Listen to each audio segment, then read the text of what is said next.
ദൈവനാമത്തിന് മഹത്വം ഉണ്ടാകട്ടെ. ഇന്ന് ഏപ്രിൽ 11 ഈ പ്രഭാതത്തിൽ എല്ലാവർക്കും കർത്താവായ യേശു ക്രിസ്തുവിൻ്റെ നാമത്തിൽ സ്നേഹവന്ദനവും ശുഭദിനാശംസകളും നേരുന്നു.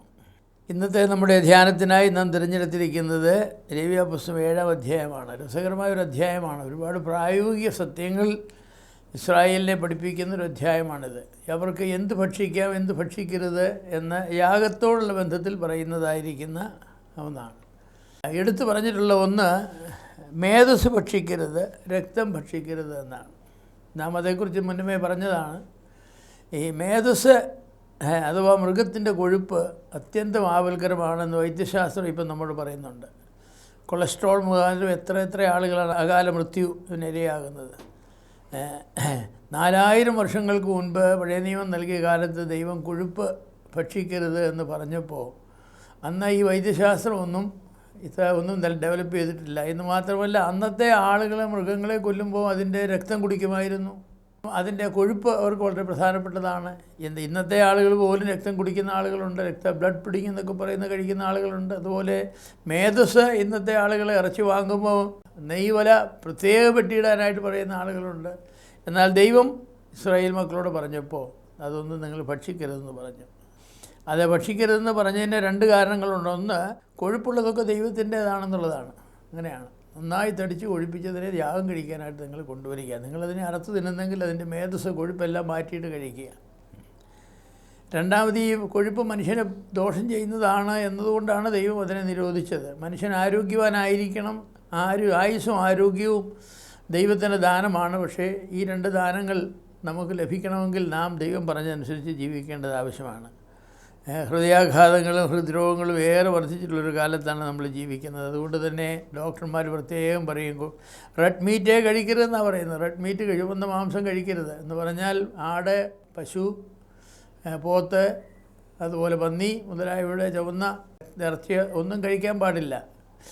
കോഴി ഇറച്ചി കഴിക്കാം, അതിന് തൊലി കളയും, അതിൻ്റെ നെയ്യൊലയും പൂർണ്ണമായി കളഞ്ഞ ശേഷം കോഴി ഇറച്ചി കഴിക്കാം. പിന്നെ കോഴി ഇറച്ചിയിൽ ഫാറ്റില്ല, അതുകൊണ്ട് ഇത് കഴിക്കുന്നതിന് നമുക്ക് വിലക്കില്ല, അത് നല്ലതാണ് എന്നാണ് പറയുന്നത്. അപ്പോൾ ഡോക്ടർമാർ പോലും നമ്മോട് അങ്ങനെ പറയാറുണ്ട്.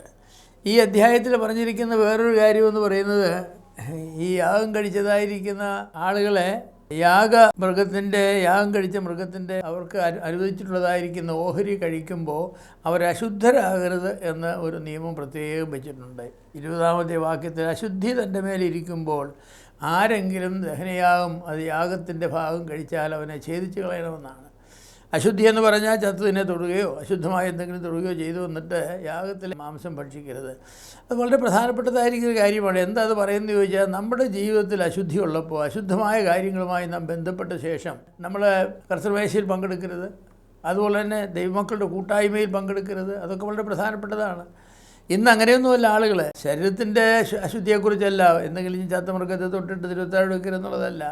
അശുദ്ധി എന്ന് പുതിയ നിയമത്തിൽ പറഞ്ഞിരിക്കുന്നത്, കർത്താവ് പറഞ്ഞത് മനുഷ്യൻ്റെ ബാഹ്യം എന്നുള്ള കാര്യങ്ങളൊക്കെ അങ്ങ് മറപ്പുരയിലേക്ക് പോകുന്നു എന്നാണ്. അത് വയറ്റി ചെന്നിട്ട് അതിനെക്കുറിച്ചല്ല പറയുന്നത്. മനുഷ്യൻ്റെ ഹൃദയത്തിൽ നിന്ന് തന്നെ, മനുഷ്യൻ്റെ ഹൃദയത്തിൽ നിന്ന് അശുദ്ധി, ദുശ്ചിന്ത, ദുർമോഹം ഇങ്ങനെയുള്ളതായിരിക്കുന്ന വലിയൊരു ലിസ്റ്റുണ്ട്.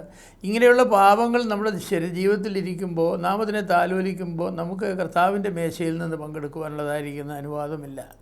അതുപോലെ ഈ അധ്യായത്തിൽ പറഞ്ഞിട്ടുള്ള വേറൊരു കാര്യമെന്ന് പറയുന്നത് 22 മുതൽ 25 വരെയുള്ള വാക്യങ്ങൾ പറഞ്ഞിരിക്കുന്നത്, താനെ ചത്തതിനെ ഒന്നും തിന്നരുതെന്നാണ്. താനെ ചത്തതിനെയും ജന്തുക്കളെ കൊന്ന് കീറി പറിച്ചു പോയതിനെയും തിന്നരുത് എന്ന് പ്രത്യേകം എടുത്ത് പറഞ്ഞിട്ടുണ്ട്. ഇപ്പോൾ ചെന്നായി പിടിച്ചതോ കുറുക്കൻ പിടിച്ചതോ അങ്ങനെയൊക്കെയുള്ളതായിരിക്കുന്ന കാര്യങ്ങൾ. അന്നത്തെ കാലത്താണെങ്കിൽ സിംഹം പിടിക്കുന്നതായിരിക്കുന്ന ആടുകളുണ്ട്. അത് ചിലപ്പോൾ സിംഹത്തെ അവിടെ നിന്ന് ഓടിച്ചു വിട്ടാൽ ആടിനെ വിട്ടിട്ട് സിംഹം പോവും, ആളുകളെല്ലാം കൂടെ വന്നാൽ. അപ്പോൾ ബാക്കിയുള്ള ഇറച്ചി എടുത്ത് തിന്നുക, അങ്ങനെയൊന്നും അരുതെന്നാണ്. അതൊന്നും തിന്നരുത്. നമുക്കറിയാമല്ലോ, ജന്തുക്കൾക്ക് ധാരാളം രോഗങ്ങൾ. പേ എന്ന് പറയുന്ന ഒരു വല്ല മാരകമായ രോഗമാണ്. അതൊക്കെ ഏതെല്ലാം മൃഗങ്ങൾ കൊണ്ടെന്ന് നമുക്കറിയില്ല. കുറുക്കന് പേയം വരുന്ന ഒരു ജന്തുവാണ്. അത് പിടിച്ച കോഴിയെ നമ്മൾ ഭക്ഷിക്കുക ഒരിക്കലും വരുന്ന. പേപ്പട്ടി കടിച്ചതായിരിക്കുന്ന ജന്തുക്കളെ അറുത്തതിൻ്റെ ഇറച്ചി വയ്ക്കാൻ പാടില്ല. അതൊക്കെ മനുഷ്യന് ദോഷം വരുന്നതാണ്. അപ്പം ദൈവം എത്രയധികം ചിന്തിച്ച് ദൈവത്തിൻ്റെ മാറ്റമില്ലാത്ത വചനം ദൈവം വെളിപ്പെടുത്തിയപ്പോൾ ദൈവത്തിൻ്റെ ജനത്തിന് ദോഷം വരാതിരിക്കുവാൻ ആവശ്യമായിരിക്കുന്ന നിർദ്ദേശങ്ങൾ ദൈവം വ്യക്തമായിട്ട് രേഖപ്പെടുത്തിയാണ് അത് നൽകിയത്. ദൈവത്തിൻ്റെ കരുണയല്ലേ കാണിക്കുന്നത്, നമ്മളുള്ള കരുണയല്ലേ കാണിക്കുന്നത്. നാം ഇതൊക്കെ ചെയ്തെങ്കിൽ ചില കശാപ്പുകാരെ പറ്റിയൊക്കെ പറയുന്നുണ്ട്, എനിക്ക് സത്യമാണെന്ന് അറിയില്ല, അവർ ചത്തതിനെ കൊണ്ടുവന്ന് അറുത്ത് വിൽക്കും, ഇറച്ചി വിൽക്കും എന്നൊക്കെ പറഞ്ഞ് കേട്ടിട്ടുണ്ട്. അതൊന്നും നമുക്കറിയില്ല, അങ്ങനെ ഞാൻ വിശ്വസിക്കുന്നില്ല. പക്ഷേ അങ്ങനെയൊക്കെ കേൾക്കുന്നുണ്ട്. അങ്ങനെ ഉണ്ടെങ്കിൽ അത് തീർച്ചയായിട്ടും വളരെ വലിയ തെറ്റാണ്. കാരണം ഏത് രോഗം വന്നാണ് ഈ ജന്തു ചത്തതെന്ന് നമുക്കറിയില്ലല്ലോ. അതെ, എങ്ങനെയാണ് ചത്തതെന്ന് നമുക്കറിയില്ല. അപ്പോൾ അതൊക്കെ ഉപേക്ഷിക്കണം, അതിനൊക്കെ നമുക്ക് കുഴിച്ചിടണം, അതിനെയൊന്നും നാം ഭക്ഷിക്കരുത്. അതുകൊണ്ട് തന്നെയാണ് വഴിപാട് കൊണ്ടുവരുന്നവരെക്കുറിച്ച് പറഞ്ഞിട്ടുള്ള ഒരു കാര്യമാണ് സ്വന്തം കയ്യാൽ വഴിപാട് കൊണ്ടുവരണമെന്നാണ്. ഒരാൾ നേർച്ച നേർന്നാൽ വഴിപാട് പറഞ്ഞാൽ അത് വലിയ കൈ കൊടുത്തയക്കാനൊക്കെ ഇല്ല.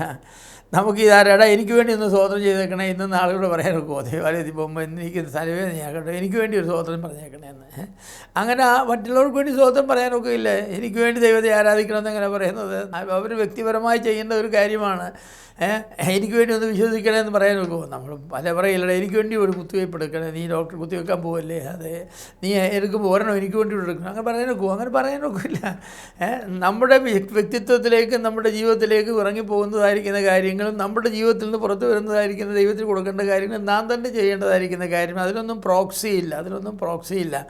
അപ്പോൾ ദൈവം ഈ കാര്യങ്ങൾ ഈ അധ്യായത്തിൽ പറഞ്ഞപ്പോൾ എത്ര വ്യക്തമായിട്ടാണ് കാര്യങ്ങൾ പറയുന്നത്. ഇന്ന് ആരും അങ്ങനെ ചെയ്യാറില്ല. ഇന്ന് കാശൊക്കെ ഇടും പറയും, ഈ കാശ് നീ ഒന്ന് കുരിശുകൊട്ടിയിലെവിടെ ആ കാശിരുന്ന സ്ഥലം ചില ആളുകളിടുന്നല്ല, അങ്ങനെ ഇടുമല്ലോ, അത് അങ്ങനെ ഇട്ടേക്കാൻ പറയും.